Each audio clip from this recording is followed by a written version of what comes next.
Melania Trump recently sat down with CNN to set the record straight on her husband because he was just, being a boy, being pressured. That's what every presidential candidate should be doing. Let's take a look. As you can see from the tape, the cameras were not on. It was only a mic.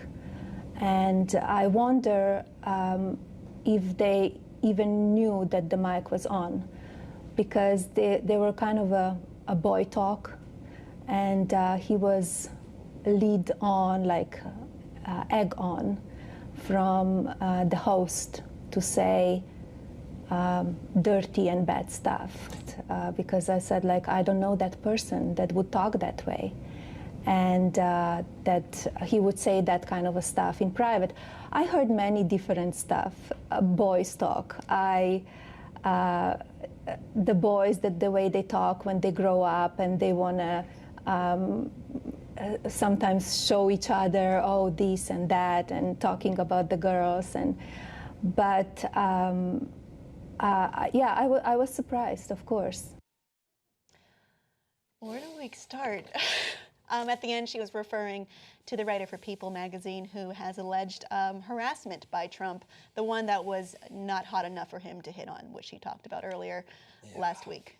I'm going to get into two things I want to discuss on this. Right, the first thing is Melania Trump's comments. It's almost like she is a parent defending like a 12-year-old in the principal's office. Oh, she's like, "Oh, you're just egging him on. Yeah. Like it's not my Donald. It's the other kids that's egging him on, right? And that's the more jokey side to it, which I try to refrain from because it's a very, very serious issue, and I'm going to get into the other side of it in a minute. But it's a way to try to justify this process, to try and save face, if that's even possible at the moment. But the second part of it, which I think, despite the fact that I despise everything that Donald Trump stands for and his candidacy, I can't help but make somewhat connections, right, in the way that these women who are coming out with their allegations are being treated. And it does somewhat mirror when you look back at 1992 in the way that Hillary Clinton at that point was brandishing those that were speaking out against Bill Clinton, right? And they were considered the bimbo eruptions at that point, and actually hired a private investigator to look into these accusations. So the one thing that I have to take from this, on both sides, Democratic and Republican, when it comes to these examples in the past and present, is that this is why sexual assault victims don't want to speak out. It's because they're shamed. They're considered liars, especially when it considers someone who's in a public light, who's someone who is a celebrity of some stature, someone that has power over them. Because when you look at the cases, we talked about this on the clip with the statute of limitations in the Bill Cosby case, is that only 1/3 of sexual assault victims come out and speak and report it, because especially when it's someone they know, because they're intimidated and they're scared. They don't know what to do. So when they're brandished as liars in front of every single paper you see, looking back at 1992, looking back at public cases, especially when it's involving politics, and then you have Melania Trump and Trump himself saying they're liars, saying that they're not attractive enough, that he would never even think about doing that. It's just a real shame, because I think that this is where it's bigger than politics. It actually comes down to sexual assault victims having to be taken seriously. Well, there's so many things with this. I mean, and what you said about sexual assault victims being shamed is absolutely true. My problem with this is there's no news here. There's absolutely no news here. That Donald Trump's wife is going to defend him and say it's boys talk, it's locker room. This is an example of the media just trying to look, we can get some more ratings if we keep this story alive. So what happened? Donald Trump said something horrible, right? And then his supporters say that, oh, he didn't mean it, or just boy, listen, I've been around boys being boys.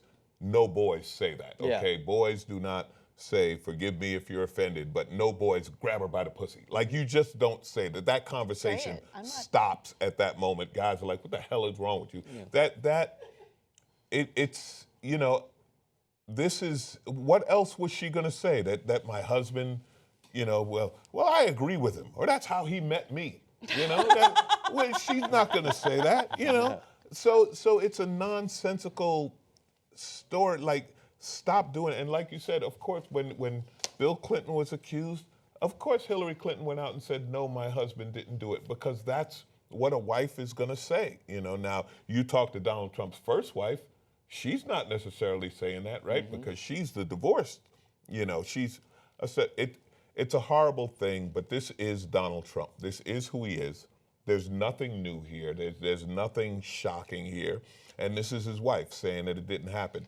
I just wish as a man they would stop saying boys will be boys and this is just man talk, because it's like, ladies, this isn't us. We don't talk like this when you're not around. We say some horrible things, but we do not endorse sexual assault, okay?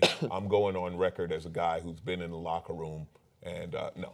So this is offensive to men too. Of course Yeah, it is. it's offensive and ridiculous, and just like the guys who came out and said that, we have, wives and daughters and sisters and mothers and Right. so on. That was- It's just one of those These things women that. only exist in relation to who we are. But this is also just Donald Trump, right? It started with the Mexicans. Pick a group. What group hasn't he said something horrible about? And this Rich people? Rich white men. You pissed are off a lot of that's Scottish his people, I'll only- tell you that. Right. This is just part of how he operates, and it keeps his name in the news, another news cycle, and blah, blah, blah. I think the defense here is crazy. He was being egged on by, he's being intimidated by Billy Bush. He was 59. You're was 59. you're a grown man and then some. You're being intimidated by Billy Bush. Oh, so much peer pressure from this big shot. He's so tough. It's so high school, and it makes so much sense because his wife is, copying her homework from the smart kid, and he's being peer pressured.